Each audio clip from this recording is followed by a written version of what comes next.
जाजपुर जिला संस्कृति भवन परिसर में जाजपुर जीवन बीमा निगम अभिकर्ता मानक बैठक अनुष्ठित हो संघर सभापति प्रदीप करंक अध्यक्षतार अनुष्ठित बैठक में विभिन्न कर्मकर्ता एवं भारतीय जीवन बीमा निगम वरिष्ठ सदस्य माने जोगदे अभिकर्ता मानक विभिन्न समस्या संपर्क में आलोचना करथिले। विशेषकर यार एक स्थायी कार्यालय स्थापन करने संपादक मनोरंजन राय दाबी करथिले।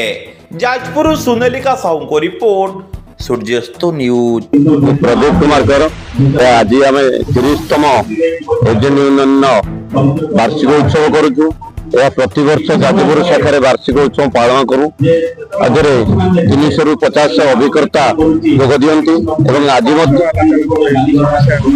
आलोचनार विषय वस्तु होची आमर एक वर्ष आमर किछि दाबी थिला से दाबी पूरण हवा एवं न हवा पर विशद आलोचना आज होउछि एवं आमर एक स्थायी गृह नहीं जाजपुर शाखार एक स्थायी गृह नहीं ताहा स्थायी गृह करिया पई आम क्षेत्र दाबी होछि। शाखा परिचालक विजय कुमार पंडा विषय अवगत आम सभा उपस्थापन करूछु।